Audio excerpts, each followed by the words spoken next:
Halo guys, Assalamualaikum, selamat datang kembali di NN Top 11 Channel. Apa kabar semuanya? Semoga teman-teman selalu sehat dimanapun berada. Hari ini kita mau lanjutin lagi perjuangan dramatis kita di event bentrok legenda sepak bola di game Top 11. Nah, kalian inget gak? 2 hari yang lalu, tim saya Chelsea sudah berjuang mati-matian mengalahkan lawan-lawan tangguh dari level 1 sampai level 4 tanpa kekalahan sama sekali guys. Mantap. Tapi pas masuk level 5, tepatnya di putaran pertama, malah kena musibah guys. Tim saya tiba-tiba kena bug atau dark system gitu guys. 3 kali berturut-turut kita ketemu musuh yang sama, yaitu The Real Chelsea. Dan yang bikin nyesek, 3 kali juga kita kalah.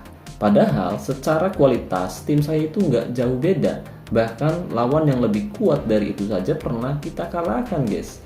Asli nyesek banget rasanya ya guys ya. Nah, karena sudah emosi banget waktu itu, saya putuskan untuk berhenti dulu guys. Saya putuskan untuk berhenti melanjutkan eventnya. Apalagi untuk lanjut kita harus bayar 25 token. Waduh, lumayan mahal ya guys ya. Tapi hari ini rasa penasaran saya akhirnya mengalahkan segalanya guys. Dan akhirnya saya nekat. Saya rela keluarkan 25 token lagi demi melanjutkan event ini. Dan bener aja, perjuangan saya nggak sia-sia. Di percobaan pertama, level 5 putaran pertama, kita berhasil menang tipis 3-2. Gol-gol cantik dari Cole Palmer, Pedro Neto, dan Joao Pedro berhasil bawa kita lolos. Lanjut ke putaran kedua, kita ketemu FC Dinamo. Dan lagi-lagi, Joao Pedro jadi pahlawan dengan gol si mata wayangnya. Dan bawa kita menang 1-0. Terus di putaran ketiga, si FC Dinamo muncul lagi guys. Memang dasar bug mengesalkan ya guys ya. Tapi kali ini kita nggak mau kalah guys. Tim saya bantai mereka 3-1 lewat gol-gol dari Cole Palmer, Joao Pedro, dan Nkunku. Gila banget kan. Nah sekarang kita sudah sampai di level 5 putaran keempat. Ini momen krusial banget guys. Kalau kita menang di sini berarti kita selangkah lagi menuju final di level 5 putaran kelima. Musuhnya kali ini bukan sembarangan guys. Karena di level 5 kita akan ketemu tim bot alias tim yang dikendalikan oleh sistemnya si kardus. Nah sebenarnya hadiah dari event ini tuh nggak seberapa sih dibandingin waktu dan token yang udah kita keluarkan. Tapi ada satu hal yang bikin saya penasaran setengah mati. Apa tim saya yang lemah ini mampu menyelesaikan eventnya atau malah akan tumbang lagi seperti percobaan sebelumnya? So, jadi buat teman-teman yang penasaran, tonton terus video ini sampai selesai. Kita buktikan bareng-bareng sekuat apa Chelsea di percobaan kedua event bentrok legenda sepak bola musim ini. Yuk langsung aja, mari kita mulai pertandingannya. Oke guys, dan akhirnya kita sudah menemukan lawan yaitu Hexogen, tim asal Ukraina, dimana mereka punya OVR yang sedikit lebih tinggi daripada tim saya. Dan mereka menerapkan skema formasi 3-1-2-1-3 atau bisa disebut juga sebagai formasi 3-4-3. Ya, di sini kita bisa perhatikan bahwa ada beberapa pemain berkualitas, terutama pemain sayap yang dimiliki oleh Hexogen, tim asal Ukraina ini guys. Yang kita harus perhatikan yaitu Andrei Shevchenko, pemain yang punya kualitas yang nggak terlalu besar, tapi jika kita lihat dari atributnya, dia punya atribut menyerang yang cukup tinggi atau skill menyerang yang cukup bagus. Dan kita akan mencoba untuk merubah fokus umpan dari sayap kanan, dimana Shevchenko sendiri main di sisi sebelah kiri. Itu berarti akan ada banyak celah yang ditinggalkan oleh Shevchenko di area tersebut. Untuk itu kita serang dari sisi sebelah kanan. Dan mungkin jangan lupa juga kalau kita harus memberikan mentalitas bertahan untuk para pemain bertahan kita guys. Salah satunya untuk back ya guys ya, back sayap kanan kita berikan mentalitas bertahan. Jadi agar dia bisa menghentikan pergerakan Shevchenko di sisi tersebut. Oke, kemudian untuk Ciceido, dia adalah gelandang perebut bola, jadi dia akan bermain di sisi sebelah kanan juga untuk menutup pergerakan Shevchenko. Jadi kita akan mengawal Shevchenko dengan menempatkan tiga pemain yang tipikalnya lebih ke bertahan sekaligus. Jadi kita akan melihat akankah dia mampu melewati tiga pemain bertahan yang ditempatkan oleh Chelsea, atau dia bisa lebih leluasa untuk melewati pemain-pemain bertahan yang saya tempatkan di area tersebut, guys. Jadi kita udah tempatkan dan berikan mentalitas bertahan untuk tiga pemain di sisi sebelah kanan ya, guys ya. Dan Cole Palmer dia akan mencoba untuk memanfaatkan celah yang ditinggalkan oleh sisi sebelah kiri tim lawan, guys, yaitu Hexogen, tim asal Ukraina. Oke, dan di sini saya masih menerapkan formasi 4-2-3-1 yang digunakan oleh Chelsea ala Enzo Maresca. Dan untuk nama pemain juga masih sama. Di sini masih pakai nama pemain-pemain Chelsea.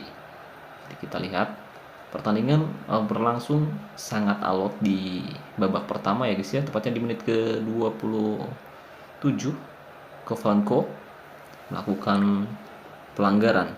Satu kesempatan dari situasi bola mati. Joao Pedro coba untuk melakukan tembakan, tapi penjaga gawang dari Hexogen berhasil menangkap sekuit pundar. Oke, untuk ball possession di sini Chelsea kalah 5-6 banding 4-4. Lumayan berat juga, guys.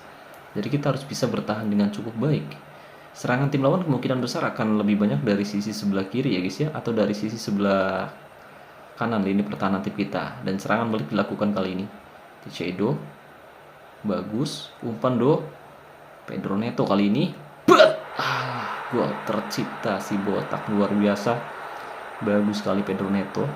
Saya pikir tadi bola bakal melambung, ternyata tepat di sudut kanan atas penjaga gawang Hexogen. Ini 39, skor 1-0. Oke, taktik yang kita terapkan di babak pertama lumayan berhasil. Kita lihat lagi-lagi dari sisi sebelah kiri serangan tim lawan, guys, atau dari sisi sebelah kanan lini pertahanan tim saya. Mereka mencoba untuk melakukan tekanan demi tekanan, dan di sini mereka benar-benar mengandalkan Shevchenko. Andrei Shevchenko adalah legenda Chelsea dan juga AC Milan kalau nggak salah, bener ya, AC Milan ya. Oke, mereka kembali menyerang dari sisi sebelah kiri. Dan Andrei Shevchenko umpan crossing, nyaris saja, tapi beruntung tandukan si Franco masih melenceng di sisi sebelah kiri penjaga gawang Chelsea, yaitu siapa namanya ya, saya lupa lagi. Sanchez, guys, Robert Sanchez ya, guys ya. Oke, di sini tim lawan kemungkinan besar memiliki keseimbangan 10, guys. Tim balance mereka kemungkinan besar 10. Itu terlihat dari kualitas pemain mereka yang sama rata di angka bintang 5. Sementara tim saya di sini memang punya kualitas yang hampir sama rata, tapi di sini ada Fernandes dan juga si MC Cole ya, guys ya. Back yang baru kita beli, kualitasnya lumayan tinggi, jadi kemungkinan besar itu yang membuat keseimbangan tim saya turun. Andrei Shevchenko, lagi-lagi mereka benar-benar mengandalkan Shevchenko di sisi sebelah kiri, dan kita cukup berhasil untuk menghentikan penyerang sayap ini, guys. Kita berhasil menghentikan Shevchenko. Nah, ya kan? Mereka kembali ke Shevchenko, guys. 3 pemain langsung mengeroyok Shevchenko, dan serangan balik dilakukan kali ini ada Joao Pedro. Tapi serangan balik langsung digagalkan. Oke.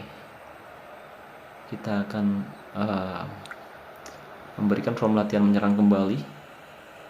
Hurtado, Hitchcock, cukup baik. Hurtado kembali, coba merangsek ke area tengah, kali ini dari sisi sebelah kanan. David Alaba, umpan crossing, dan masih bisa digagalkan oleh Chalobah. Menit 57, skor 1-0. Oke, Robert Sanchez bermain cukup baik dengan performa 7. Kita lihat ada Hukas di sana, Mitch Collin, Pedro Neto coba menggiring bola. Pedro satu kesempatan, dan sayang banget, guys, Boser berhasil menggagalkan satu peluang emas. Atau memang kesempatan tersebut masih belum bisa dimaksimalkan dengan baik oleh pemain depan Chelsea. Kita lihat serangan balik kali ini dilakukan. Menit 65 akan berbuah gol. Andrei Shevchenko umpan ke tengah, Maikop umpan terobosan berbahaya, Kovalenko, tapi beruntung lebih dulu terjebak offside. Ya, pergerakan Andrei Shevchenko memang sangat baik di sisi sebelah kiri ya, guys ya, tapi beruntung dengan perubahan taktik yang kita terapkan di babak pertama, dia masih belum bisa berbuat banyak. Dan untuk sementara skor masih 1-0. Oke, tervideo kali ini dari red tengah. Oh, sangat berbahaya kita lihat. Ya, 3 pemain dilewati sekaligus, tapi beruntung tembakan penyerang lawan masih bisa ditangkap dengan cukup mudah. Oke, kita akan coba untuk merubah strategi di mana Enzo Fernandez terlihat belum maksimal, dan beberapa kali mungkin kita atau mungkin dia belum mendapatkan bola sama sekali, guys. Oke, kita coba ubah formasi ya, guys ya. Ini 7-3, kita coba pakai formasi 4-1-3-2. Kita akan lihat apakah dengan perubahan formasi ini kita akan bisa mempertahankan kedudukan. Dan di sini si Cecedo, gelandang perebut bola, agak digeser ke tengah. Otomatis pergerakan Shevchenko di sisi sebelah kiri atau di sisi sebelah kanan ini pertahanan tim kita akan sedikit terbuka, guys. Jangan sampai dia bisa manfaatin satu perubahan yang kita lakukan. Gunku masuk menggantikan Fernandes. Semoga perubahan ini tidak berbuah kesalahan ya, guys ya. Oke. Hexogen kali ini umpan yang sangat baik. Kovlenko berhasil direbut. Pergerakan tim lawan atau serangan tim lawan ini lebih banyak dari sisi sebelah kiri, guys. Lebih banyak dari sisi sebelah kiri. Kita lihat Hurtado, kemudian Christophe. Nah, ya kan, mereka bergerak ke kiri lagi tuh.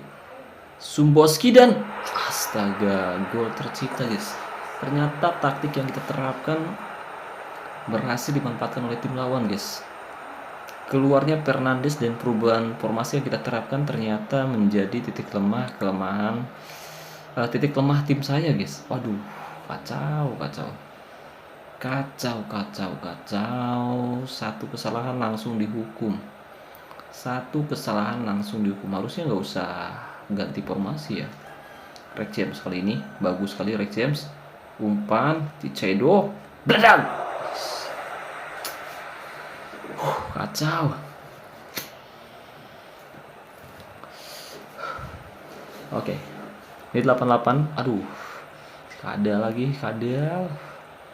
Serangan dari area tengah kali ini kita lihat. Bagus sekali, tapi berhasil digagalkan oleh Cecedo. Gelandang perebut bola yang kita tempatkan. Jangan sampai ada serangan terakhir menit. Oke, tidak ada, ternyata langsung ke babak extra time, guys. Palmer mungkin kita tarik ke depan sedikit, begitupun dengan Pedro Neto. Kita coba untuk bermain lebih santai meskipun agak sedikit tertekan. Soalnya keluarnya Fernandes justru bikin tim kita kesulitan ya, guys ya. Ya. Kita lihat si Cecedo. Oke, Kovlenko main kurang maksimal 6,7 performanya, sementara pemain lain itu main bagus. Kita coba serang dari sisi kanan kali ini dengan gaya umpan perpaduan, kemudian untuk serangan balik mati. Ya, pelanggaran dilakukan. Kita lihat akankah mampu dimanfaatkan dengan baik oleh tim lawan. Kali ini Rex James mencoba protes terhadap wasit. Ada Shevchenko akankah berbuah gol berbahaya, tembak saja dan untung saja Robert Sanchez berhasil menangkap si kulit bundar, pemirsa. Ini 97. Tim lawan kembali mendominasi penguasaan bola dan lagi-lagi Robert Sanchez berhasil menggagalkan peluang dari situasi bola mati. Tandukan dari tim lawan masih belum bisa menembus solidnya lini pertahanan Chelsea. Menit 101, kita harus tetap perhatikan di mana titik kelemahan tim lawan, tapi di sini kita nggak ada opsi yang cukup baik juga selain kita merubah strategi. Ada Cole Palmer kali ini cukup baik. Palmer tembak, ya ampun, boser Palmer. Nah, memang masalah saya musim ini saya belum punya pemain sayap yang dilatih sendiri, guys. Jadi untuk atribut pemain sayap saya masih biasa aja, guys ya. Ada 2 pemain sayap, Pedro Neto dan juga Cole Palmer. Keduanya belum dilatih secara individu, sementara Joao Pedro dan juga Nkunku adalah salah satu pemain yang saya latih secara individu. Dan saya juga kekurangan pemain kreatif di area tengah. Entah itu Rex James maupun Cecedo itu untuk kreativitasnya masih dibilang biasa aja. Jadi memang kali ini kita benar-benar ngandelin si Pedro Neto sama Nkunku di depan. Tapi kalau misalkan kita nggak punya pemain kreatif, otomatis suplai bola dari tengah maupun dari sayap itu kadang-kadang nggak sampai ke striker, guys. Atau misalkan sampai pun kadang-kadang nggak efektif gitu. Soalnya umpan-umpan yang diberikan kadang nggak sesuai. Misalkan umpan terobosan, jadi nggak tepat gitu. Kalau misalkan atribut umpan maupun umpan silang pemain-pemain kita itu bagus, otomatis umpannya itu bisa tepat, bisa sesuai lah gitu. Jadi pemain striker kita nggak sering terjebak offside, karena untuk penempatan posisi striker yang saya tempatkan lumayan bagus, dan ini juga harus disesuaikan dengan atribut umpan maupun umpan silang pemain-pemain lainnya guys. Kalau misalkan umpan silangnya jelek, ya pasti biasanya nggak tepat. Si striker harusnya udah dikasih umpan, tapi si pemain malah justru sering banget ngedribble bola dulu gitu guys. Dan hampir tadi kita kebobolan lagi, hampir aja kita kebobolan lagi. 119, 120 masuk ke babak adu penalti. Oke. Ini momen yang sangat krusial guys. Sanchez, Cucurella, Kolaba performanya bagus. Oke, mungkin kita akan pertimbangkan memasukkan kiper sebagai penendang penalti ya guys ya. Robert Sanchez kita akan tempatkan sebagai penendang penalti. Soalnya performanya bagus pak. Kalau performanya jelek, jangan berani-beraninya nempatin si penjaga gawang guys. Jadi Nkunku yang punya finishing paling tinggi kita tempatkan sebagai penendang terakhir. Semoga nggak sampai ke Nkunku kita bisa menang ya guys ya. Nkunku, tapi nggak menjamin juga pak. Kalau misalkan di babak adu penalti seperti ini, kita kadang-kadang meskipun sudah nempatin pemain yang atribut penyelesaian maupun tembakannya tinggi, kadang-kadang kalau lagi penaltian kayak gini tuh suka apes gitu, tendangannya suka melenceng kalau nggak kena gitu pak. Oke, kita sudah menempatkan beberapa pemain terbaik kita, dan untuk performa Nkunku kurang begitu bagus. Sementara Cole Palmer, oke, namanya 7 ya. Oke, Ciceddo, penendang pertama, bagus, gol. Ciceddo, penendang pertama dari Hexogen. Oh, bagus sekali, melenceng guys, melenceng. Oke, ini dia Robert Sanchez, ancang-ancang. Ini dia Robert Sanchez. Tidak sia-sia kita menempatkan penjaga gawang sebagai penendang penalti. Kali ini Sanchez kena. Oh, ketebak tadi si Shevchenko ini guys. Oke, gol. Gol, bagus sekali Chalobah. Meskipun posisinya back, tapi performanya bagus tadi. Performanya 8 ya guys ya. Lenceng. Kadal. Batrasenko. Mungkin ini adiknya Shevchenko ya. Oke, tembak lagi dan oke, Joao Pedro tadi ketebak tapi bola melambung dan meluncur di atas kiper guys. Yah, mampus. Akhirnya menang kita guys. Menang 4-2 lewat babak adu penalti ya guys ya. Frustasi guys. Hexogen kalah 4-2. Skor 1-1 kalah 4-2 di babak adu penalti. Lumayan guys. Akhirnya kita berhasil menahan serangan-serangan yang dilakukan oleh Hexogen dan berhasil mengalahkan mereka lewat babak adu penalti. Ya, di sini untuk zona serangan tim lawan justru lebih banyak menyerang dari area tengah, padahal kita lihat tadi bahwa dari sisi sebelah kiri ya guys ya, 30 ternyata. Iya benar. 30 dari kiri, dan mereka mencoba menyerang dari area tengah. Mereka lupa kalau di sana saya menempatkan 2 DMC di awal-awal, dan mungkin waktu di tengah, mungkin ketika saya merubah formasi dari 4-2-3-1 jadi formasi 4-1-3-2, mungkin mereka coba nyerang dari area tengah karena mereka pikir mungkin mereka kesulitan untuk bisa menerobos area sisi sebelah kanan tim saya guys. Oke, kita menang dan kita akan lihat highlight penalti dari kiper kita guys, yaitu Robert Sanchez. Tapi kita lihat dulu gol pertama dari Chelsea ya guys ya. Kita lihat gol dari Chelsea melalui serangan balik cepat. Cole Palmer berhasil merebut bola yang tadi bakal diarahkan ke sisi sebelah kiri serangan lawan, atau ada Andrea Shevchenko di sisi tersebut, tapi kita berhasil memanfaatkan situasi serangan balik cepat dengan mencetak gol ke gawang Hexogen. Serangan mereka langsung dihukum oleh Pedro Neto melakukan tembakan keras ke gawang Hexogen guys. Gol penyama kedudukan dicetak oleh tim lawan, yaitu Sambrioski di menit ke-80. Kita nyaris bisa menutup kemenangan di pertandingan ini guys, tapi ternyata tim lawan berhasil mencetak gol lewat si gelandang box to box yang bergerak masuk ke dalam kotak penalti, dan dia melakukan tembakan keras ke gawang tim kita kali ini. Ya, si botak nggak bisa mengawal pergerakan gelandang box to box ya guys ya.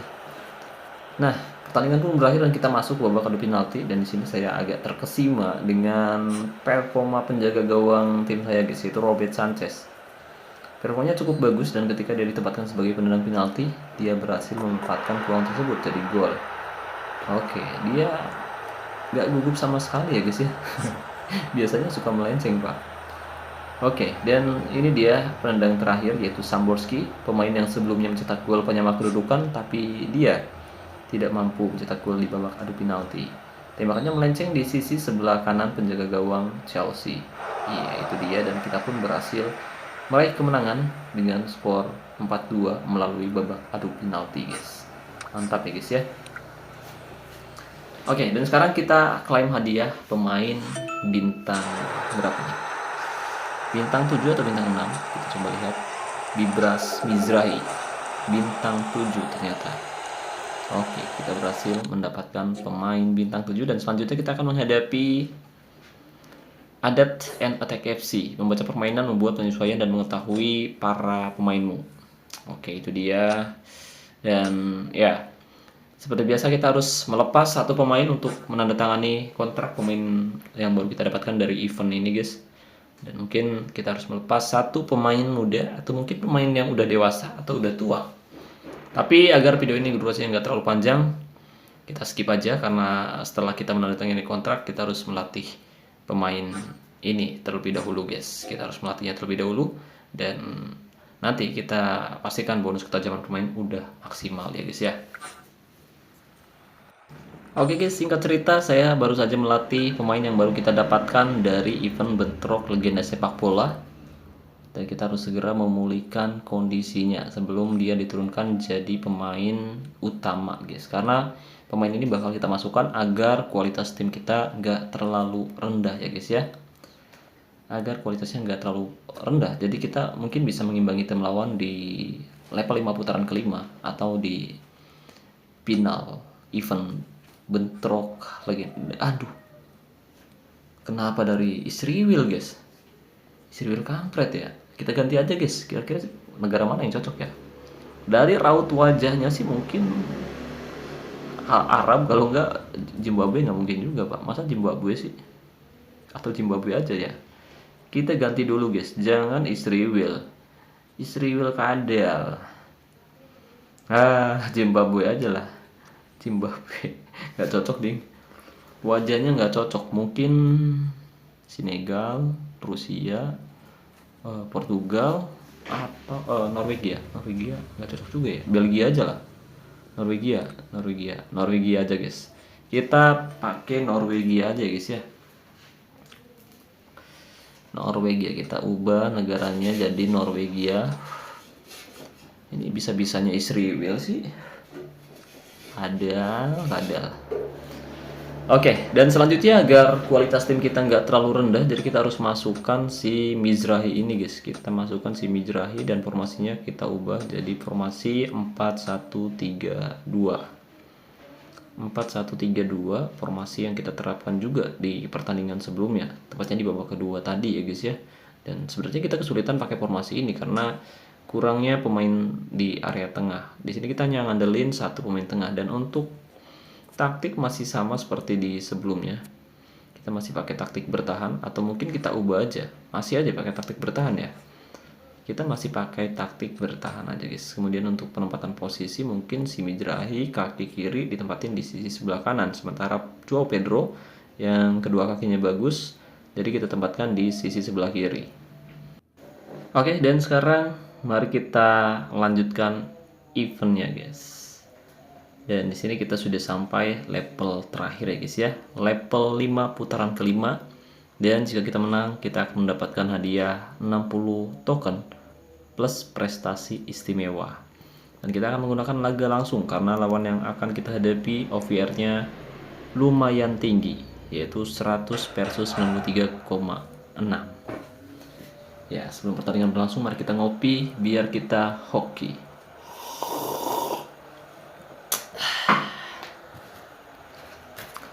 Oke, dan laga akan segera dimulai. Kita akan menghadapi Adapt Attack FC dengan formasi 4-4-1-1 versus formasi 4-1-3-2. Kicks off babak pertama akan segera dimulai.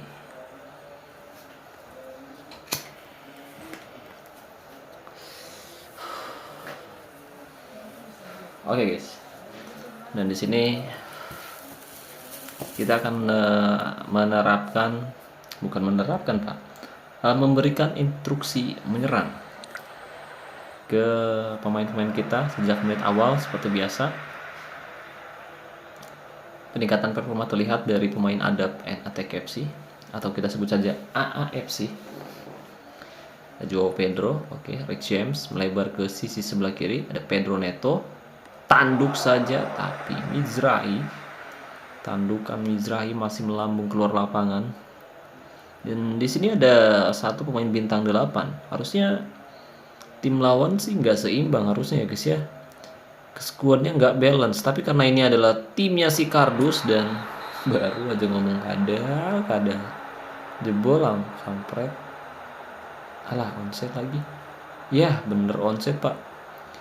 Ternyata onside, gol tercipta, dan ini adalah timnya si Kardus, Pak. Jadi meskipun skuadnya nggak balance, kita nggak bisa dengan mudah mengalahkan mereka. Beda ceritanya kalau misalkan skuad kita nggak balance. Beda banget. Kalau misalkan skuad kita nggak balance, otomatis tim lawan akan dengan sangat-sangat mudah mendominasi penguasaan bola, dan mereka bisa aja dengan mudah menjebol gawang kita, Pak. Dan satu lagi, untung si Robert Sanchez main bagus. Double save yang luar biasa dari Robert Sanchez, skor 1-0 di babak pertama. Dan kali ini kita coba pakai taktik menyerang, fokus umpan sayap kiri, gaya umpan perpaduan, serangan balik nyala, gaya tekanan rendah, gaya tackle mudah, gaya penjagaan jaga di arah tertentu, dan jebakan offside mati. Cole Palmer kali ini. Joao Pedro terlalu terburu-buru. Tembakan Joao Pedro masih bisa diblok dengan cukup baik oleh pemain bertahan dari AAFC. Kali ini Chelsea kembali mencoba membangun serangan. Joao Pedro, James, kembali Joao Pedro, gol tercipta. Dribble yang luar biasa Joao Pedro. Kita lihat dua pemain sekaligus dilewati dengan sangat baik. Tembakan keras meluncur ke sisi sebelah kiri penjaga gawang AAFC. Skor 1-1 pemirsa. Oke, di sini sebenarnya lini tengah dari Adapt Attack FC ini lumayan terbuka, terlebih mereka nggak punya DMC ya guys ya. Mereka nggak ada DMC. Tapi kita nggak punya pemain tengah yang cukup bagus buat jadi motor serangan tim kita guys. Kita banyak nempatin pemain sayap. Jadi kalau misalkan kita nyerang dari area tengah, otomatis lini tengah kita bakal wow, satu kesempatan sangat-sangat berbahaya guys. Nah, kita hanya menempatkan dua pemain tengah ya guys ya. Hanya ada dua pemain tengah. Jadi kalau misalkan kita main dari area tengah, otomatis kedua gelandang tengah kita akan sering terlibat nyerang. Dan kalau misalkan mereka terlambat turun, otomatis lini pertahanan kita bakal lebih gampang dibongkar guys. Jadi mungkin serangan dari sayap lebih bagus menurut saya, karena di sini ada 4 pemain sayap ya guys ya, 2 back sayap dan 2 pemain sayap. Oke, jadi kalau misalkan 2 pemain sayap maju pun kita masih punya 2 pemain lain. Kalau misalkan kita andalkan pemain tengah si Ciciedo sama Rex James, si Rex James ini bakal ikutan tribut nyerang. Si Ciciedo pun tentu bakal kerepotan menjaga area tengah tim kita guys. Dia bakal kesulitan buat menjaga pemain-pemain tengah lawan. Ini Cucurella, ada Rex James di sana, bagus.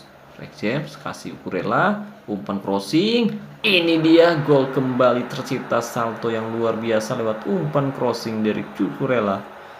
Luar biasa guys, salto yang gurih-gurihnya ya guys ya. Skor 2-1. Lemparan ke dalam kali ini. Spinelli, Azhar, Telfer, mampus Fortune nih, cedera guys. Nomor 6 si botak Cole Palmer dapat kartu kuning. Gak apa-apa Mer, gak apa-apa Kul Mer Kamerun. Masih tepat di pelukan penjaga gawang Robert Sanchez. Skor masih 2-1. Bisco masuk menggantikan Fortune yang cedera. Oke, kita kembali memberikan form latihan menyerang.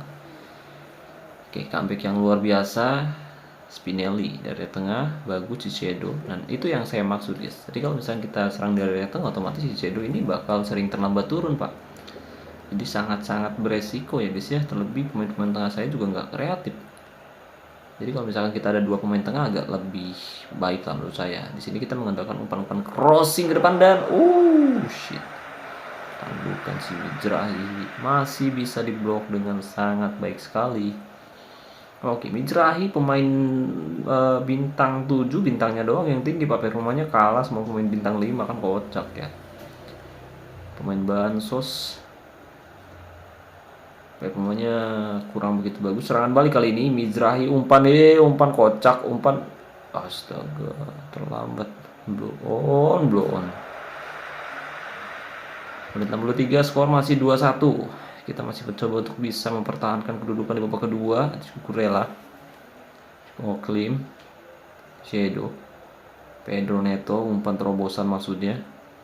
Berhasil dipotong tapi beruntung tidak menghasilkan serangan balik cepat. Ini 71.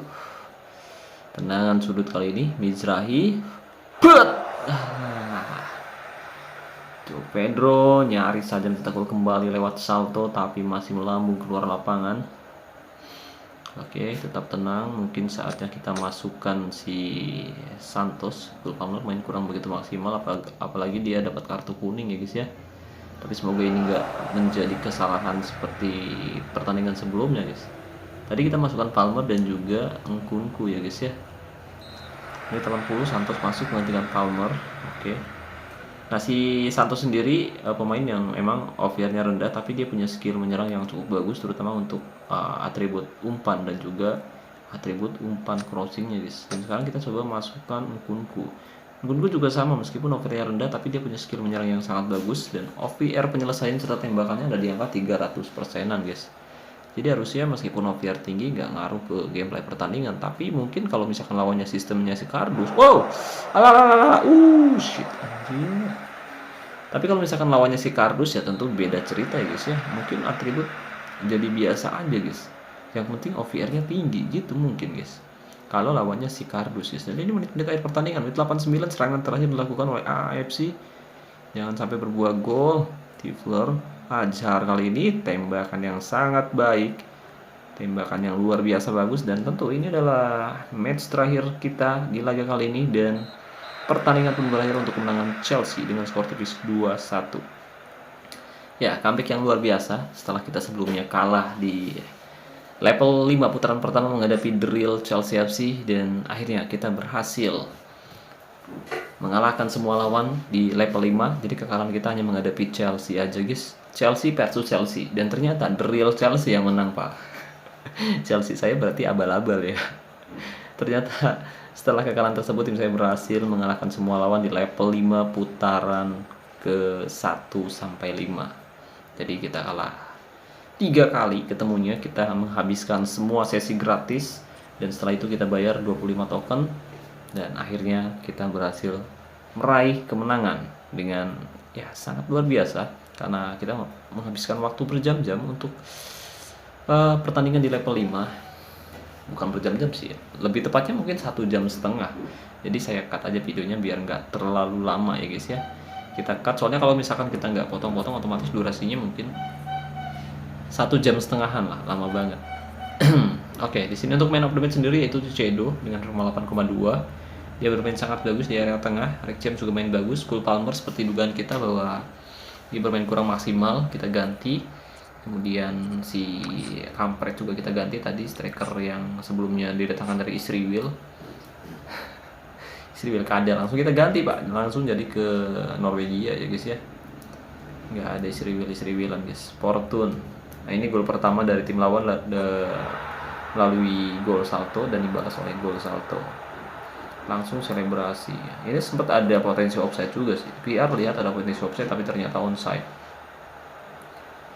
Gol penyama kedudukan dicetak oleh Joao Pedro di menit ke-24. Ini gol penyama kedudukan dari Joao Pedro. Ini ada Ciciedo, kemudian memberikan umpan pada Joao Pedro. Nah, umpan 1-2 yang cukup baik di sini. Joao Pedro melewati 2 penjagaan dan melakukan tembakan keras ke gawang AFC. skor jadi 1-1. Kemudian gol kedua Chelsea juga dicetak oleh Joao Pedro. 2 gol Joao Pedro. Kita akan lihat highlight gol dari Joao Pedro, gol kedua di menit ke-48. Ya, tadi kita di jebol lewat gerakan salto ya guys ya. Umpan crossing kemudian kasih salto. Nah, dia bergerak sangat baik, ngasih umpan ke Cucurella. Cucurella langsung ngasih umpan crossing ke Joao Pedro dan pas banget. Cucurella adalah back sayap yang seringkali memberikan umpan crossing di depan udah ada target man. Jadi pas banget. Beda kalau misalkan kita nempatin Pocher, dia butuh umpan-umpan silang datar, Pak. Kalau lini pertahanan rapat kayak gini, biasanya akan sulit buat cetak gol. Dan akhirnya kita berhasil meraih kemenangan atas AAFC, Adat and Attack FC, dengan skor tipis 2-1. Dan mari kita klaim hadiah 60 token. Kerincing 325 token sudah kita kumpulkan untuk persiapan musim depan. Jadi musim ini cukup segini aja udah kita siapkan buat musim depan. Dan jangan lupa kita klaim juga untuk prestasi istimewa setelah kita berhasil menyelesaikan event ini, pemirsa. Dan itu dia perjalanan saya di event Bentrok Legenda Sepak Bola musim ini. Dan akhirnya kita berhasil menyelesaikan semua event ya, atau mengalahkan semua lawan dan menyelesaikan event ini guys. Terima kasih banyak buat teman-teman yang udah nonton video ini sampai selesai. Saya harap semoga kalian juga bisa menyelesaikan event ini dengan segera. Dan saya ucapkan juga buat terima kasih buat membership NNTV 11. Wassalamualaikum warahmatullahi wabarakatuh. Salam olahraga, salam TOF 11 Indonesia.